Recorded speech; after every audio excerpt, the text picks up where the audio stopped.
Hello दोस्तों, नमः शिवाय।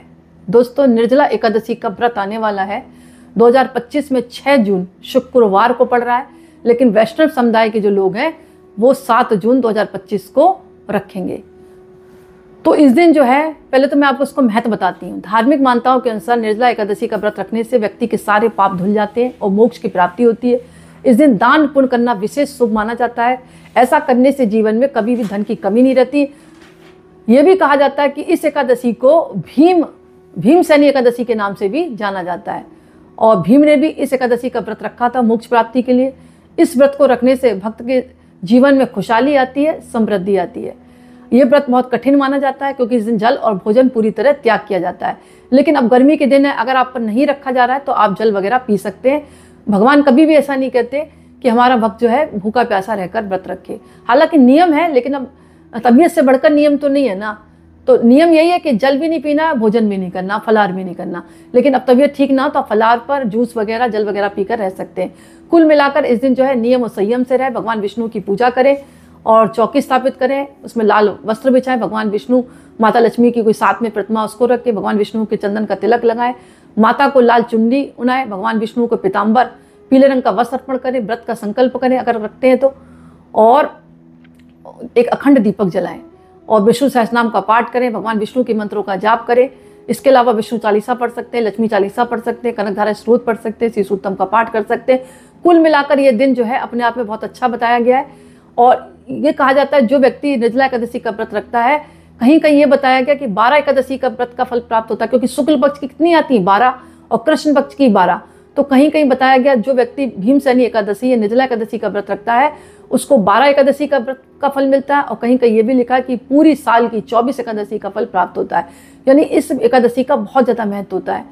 और इस दिन जो है भगवान विष्णु की आरती करें, क्षमा याचना मांगे, भगवान विष्णु के सहस्र नाम का पाठ करें। शाम के समय निर्जला एकादशी की कथा यानी सुन सकते हैं आप। अच्छा, यहाँ पर बाउंडेशन नहीं कि आपको शामी को सुनना है, आप सुबह भी सुन सकते हैं। जितने भी पवित्र पेड़ हैं, पीपल है, तुलसी है और बरगद है, नीम है और आपका समी है, सभी वृक्षों की आप पूजा करें। बस तुलसी माता की जड़ों में आपको जल नहीं चढ़ाना है। उसका कारण ये क्योंकि माता जो है इस दिन निर्जला एकादशी का व्रत रखती है। आप दीपदान करें, अपने मनोकामना बोलते हुए सभी पवित्र पेड़ों पर धागा बांधे, आपकी जरूर मनोकामना पूर्ण होगी। अपने पितरों का ध्यान करें, गंगा तट पर जाकर स्नान करें, पितरों के नाम से तर्पण है, श्राद्ध है, पिंडदान करें, क्योंकि ये दिन अपने आप में बहुत खास होता है। गाय की सेवा जरूर करें इस दिन। और अगर आपका बच्चा घर में है तो उससे भी कहें वो इस दिन जो है पीले वस्त्र धारण करे, भगवान विष्णु के मंत्रों का जाप करें और पीला चंदन भगवान विष्णु के लगाकर बच्चा अपने माथे पर लगाए तो बच्चे के मन में एकाग्रता आएगी, बच्चे का मन भी साफ और पवित्र होगा, यानी इधर उधर नहीं भागेगा, एकाग्रता आएगी। और इस दिन जो है 11 दीपक आप आटे में हल्दी मिलाकर आप जलाएं और भगवान विष्णु के नाम जो है आप इन दीपकों को मतलब समर्पित कर दें। इसके अलावा तुलसी की माला से आप मंत्रों का जाप करें, आपको अनंत गुना फल मिलेगा। इसके अलावा उपाय बहुत ज़्यादा होते हैं, जैसे आप एक सिक्का लाकर उसको गंगा जल से धोकर रोली हल्दी से तिलक करके माता कनकधारा जो माता लक्ष्मी उनकी कनकधारा स्रोत पाठें, श्री सूक्तम का पाठ करने के बाद इस सिक्के को अपनी तिजोरी में रखें या अपने पर्स में रखें। कहा जाता है सदैव पैसों से भरी रहेगी, ऐसी मानता है। ये भी कहा जाता है अशोक के पेड़ की पूजा करें, उसकी थोड़ी सी जड़ लाकर पूजा करने के बाद इसको अपने घर की तिजोरी में स्थापित कर दें पीले लाल कपड़े में, तो धन की बरकत होती है।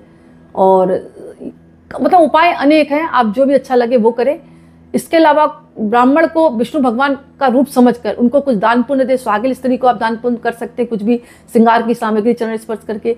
अच्छा, गर्मी के दिन चल रहे हैं तो आप मटका जल से भरा है, शरबत की बोतलें हैं, इसको दान कर सकते हैं, अन्न दान कर सकते हैं, मिष्ठान दान कर सकते हैं अपनी सामर्थ्य के अनुसार, पीले रंग के वस्त्र दान कर सकते हैं, फल दान कर सकते हैं।